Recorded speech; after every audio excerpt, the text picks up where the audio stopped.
Hey students, we're back for example 2 on the 4-2 to 4-4 notes. And we're going to graph now y equals 20 minus 7x. All right, so we have a little bit of a different window here to graph, but the math kind of stays the same. We're going to start with our home base, -2, -1, 0, 1, and 2. These are normally the best set of x values to put in to an equation because we need to have the y values come out, and together those inputs and outputs make coordinate points that we can plot, and then we can make a line from there. So here we go. So here's our work. We're going to go 20 minus 7 times x. So I'm going to just do a bunch of rewrites here. 20 minus 7 times -2. Now I like to use brackets when I plug in my inputs. 20 minus 7 times -1. 20 minus 7 times 0, 20 minus 7 times 1, and 20 minus 7 times 2. There we go. 5 inputs go in, 5 outputs should come out. So I'm going to use my calculator here to help me calculate my outputs here. So here we go. 20 minus 7 times a -2 is 34. I'm just going to calculate them all, then write them all down, and then I'm going to show you another pretty sweet shortcut. 20 minus 7 times a -1. Okay. 20 minus 7 times 0. That one I probably could have done mentally, mathily. 20 minus 7 times 1. And then 20 minus 7 times 2. All right, so let's see here. Going back up so I can see all my numbers. Looks like my 5 outputs. Okay, so again, I put my 5 values in, and then I was given 5 outputs. So let me write those down. It's like 34, 27, 20, 13, and 6. All right, cool. Together, my inputs and outputs make my coordinate points. So let me write some ordered pairs here. -2, 34, -1, 27, 0, 20, 1, 13. I don't really need to say the word comma. You can see it right there. 2, 6. All right, so let's plot these coordinate points and see what our function looks like here. So -2 and 34. So based off the window I have, -2 is right here. 34 is going to be way up here. So -2, 34 is right about there. Okay, -1, 27, -1, 27. So 30, 29, 28, 27. Got you right there. 0, 20. That one's pretty easy. 1 and 13. 1, 10, 11, 12, 13.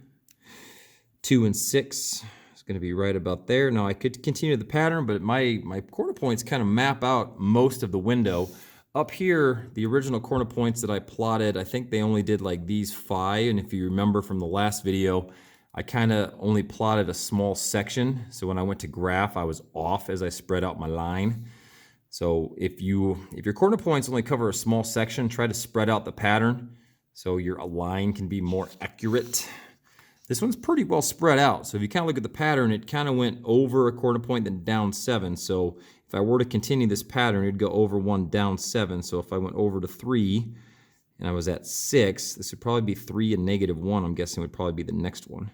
So that would probably be the next coordinate point. And then nothing else fits. So this was a pretty well designed window. Window design is a whole other thing about coordinate points and functions and graphing and actually seeing where the line is when you graph these things on a graphing calculator. So let me play connect the dots right here. Looks like we have another linear one. Remember, a linear equation, a linear function is a straight line. There we go, not too bad. Look at that bad boy. Not too shabby. So again, we have another linear equation. So remember, linear means it forms a straight line.